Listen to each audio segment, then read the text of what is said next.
Welcome to Mayo Music. I am your host, Dan Pulaski. Mayo Music is an interview series where I chat with artists, musicians, and producers about their journey in the music industry. Today I spoke with Sam F., aka the ghost producer for Da Vinci. Prior to ghost producing for the Lonely Island Boys, his hit track Grey charted at number 5 on Beatport's dubstep category. He has also shared the stage with the likes of Cruella, Zion I, and Crisley. In the interview, we talk about how he got his hit track Grey, signed to Play Me Records, how he has built relationships with the major music blogs, how he fostered his relationship with the Lonely Island Boys, and how eventually he got to produce a track for the biggest EDM DJ in the world, Da Vinci. Let's do it. So Sam, what was the first EDM track you put out? About 2 years ago, I put out an original. It was like when I really started getting into the EDM thing. It was called Lasers or Chill. No success with it, obviously. It was like my first tune. Then I just started remixing a bunch of stuff. But yeah, I like really dove in like a little bit over maybe like 2.5 years ago, maybe less, like 2 years and 4 months. Like I think that tune was in like April 2011, maybe. Uh-huh. So, like, When you say no success, what does that mean? Oh, I mean, it was just like me starting to produce. Didn't get too many plays. I didn't know how like the whole thing worked yet with blogs and all that. So Okay, so then you said that you did some remixes after that, and then you did some more originals. How did you drive traffic to like kind of those first? I think I saw like 5 or 6, first things you came out with. How were you driving traffic to those originally? honestly, I was just putting them out on my Facebook, and like it was super frustrating because I like didn't understand like how the blogs worked at all, and I was like, why am I only getting like 200 plays? Like, and then pretty soon I remixed Call Me Maybe, and that just like randomly got found by it was like EDM Sauce or something, and that was my first blog post. And then I realized that I could like build relationships with these blogs, maintain them, put out more material in the future, and like always stay in touch with them. And they'd start supporting. My first track that got like a noticeable amounts of success was my A Ladies remix, which I submitted to This Song Slaps. I think I paid the $10 or whatever it is, and then that track got featured and got maybe like 100,000 plays, which was pretty good for me at the time. I was like, whoa, that's crazy. And Crisley found it, and then he started playing it out, and then so that was like my first successful song. Oh, okay. Because I thought, did Rich as Fuck come out after the Lil Wayne remix? That was like a year and a half ago, maybe a year and 3 months. I think A Ladies was like 2 years ago, almost 2 years ago. Oh, okay. Yeah. Okay, so that one update until it's been like the full length. I see. Okay, so that first one was basically just that the blog picked it up. Yeah. Is that kind of basically just what happened? Yeah. And before that, you had submitted a lot of other tracks and stuff, and just hadn't been picked up.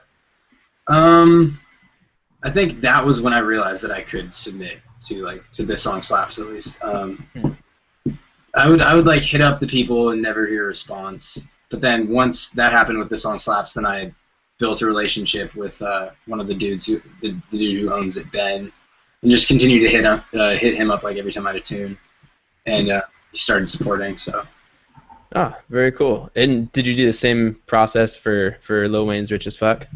That I think at that point I had already like I didn't have to pay money anymore. I just like texted him and was like, "Yo, I got this tune," and then just posted it. And then I submitted it to Earmilk, and they ended up posting it too. And yeah, just once it's on one big blog, they all follow. Gotcha.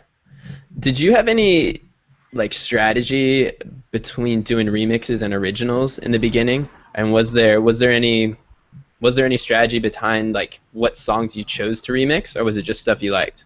It was stuff I liked, but that I also knew would grab people's attention because it had already been a hit song that DJs would want to play remixes of. So yeah, I definitely wouldn't just pick like a super random one that no one's ever heard to remix. Yeah. Okay. So definitely like knowing that it's a popular song, but also like that I like I really liked Rich as Fuck. That was a thing that I was like obsessed with the original. So then I was like, yo, I have to remix this. So Well, because you got your start in hip hop, right? yeah, pretty much. I started producing hip hop when I was like 16. Yeah. I took a break from it. Gotcha. Okay, let's talk about Gray. Um, Gray. What? Tell me about that track. So you made that track. Did you put that out on SoundCloud first, or did you like shop it around to labels? Like, what did you do with that? For Gray, I sat on that track for like probably 4 months at least. I just like didn't finish it up for like a minute, and then my friends, them Lost Boys, had a connection with Play Me Records, and I sent it to them, and they're like, "Dude, this is dope. Like, I'll send it to Reed Speed, who's the owner." And she was like, "Yeah, we're down. We'll put it on our New Blood release, which is like one of their compilation albums full of just like up and coming producers." And that was just super last minute. I wasn't really smart about that. I got like no money for it, and I didn't ask for a percentage just because I was just like really antsy to just get it out. And then it ended up charting like number 5 on dubstep, and like got support from some bigger artists. So whatever, it was a good learning experience. Cool. So you didn't put it out at all. So you just submitted it to them because you had the connection and stuff. Actually, no, I did put it out for like 2 days, just on my Facebook and posted on SoundCloud. And then I sent it. Then I sent it to Play Me, and then they were like, "You gotta take it down if you want to release it. Like, what are you doing?" And then I was like, "Okay." So I put it on private. They almost weren't down because I did that, but they're like, "Okay." So they didn't want to see any like reaction from it being out there for a little bit. No, they just wanted it as an exclusive track they were releasing. So took it down. Gotcha. Okay. So then of course I guess that remix, I saw you did a mix for This Song Is Slaps. Yeah. And that was obviously because you had that connection from earlier, so then you used that to promote Gray. Yeah. Correct. Well, the mix didn't get that much hype, but okay. whatever. It was in there. But then Gray was also, I'm assuming, posted to This Song Slaps too. Yeah. It was. Gotcha. Okay. Let's move along to Lonely Island, I guess. So you had said, like, I think I read like a previous interview that Jorma was a family friend of yours. So it was, you kind of already had that connection. And you originally started just sending him some remixes of stuff. Were you sending him remixes of Lonely Island songs, or just what you were putting out? Just like whatever remixes I was working on, I was like, "Hey man, I'd love to, remix a Lonely Island song." Just kept sending him stuff. Eventually, he was like, "Cool man, like, what do you want to remix?" And he sent me The Creep and Turtleneck and Chain. I remixed those. They liked them. Got to remix YOLO officially, and that was the start of our relationship, building it. How did those tracks do? I mean, they like posted The Creep and the Turtleneck and Chain one on their Lonely Island page. They did all right. Like, I don't know, maybe 30,000 plays or something. Okay.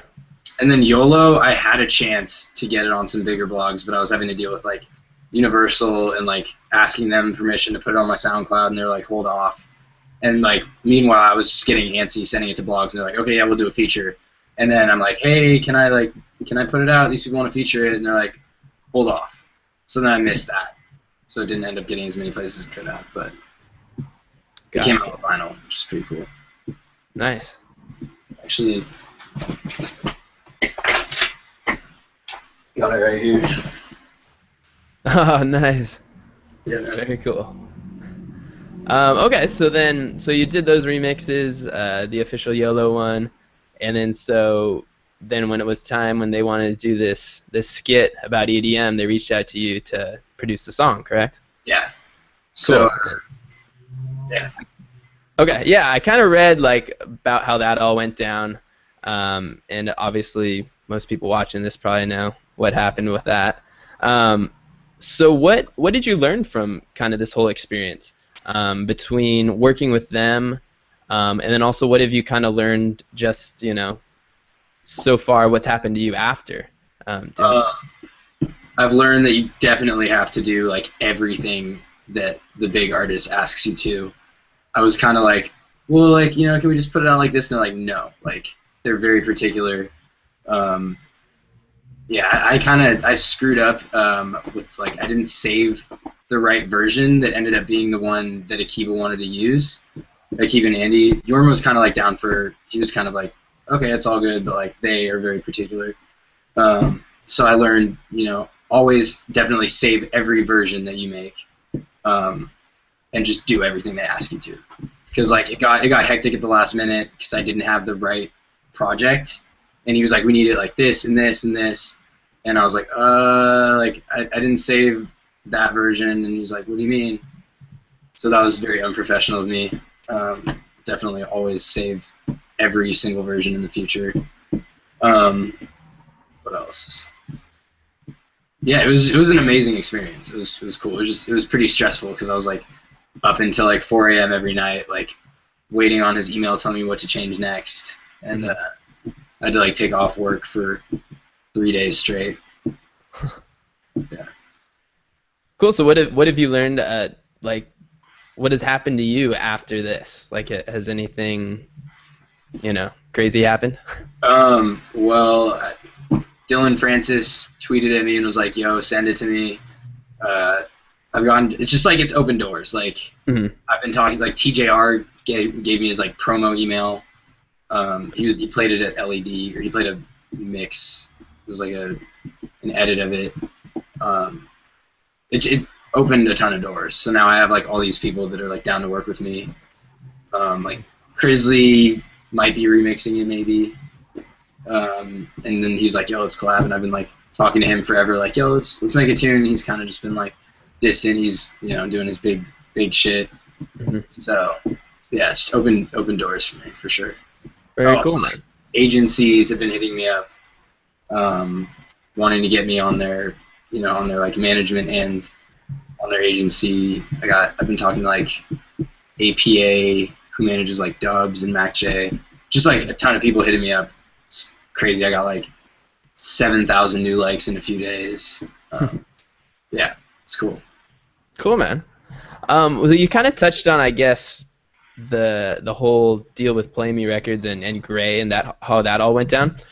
But have there been any other mistakes that you feel like you've made that you would not want to see like a young producer make?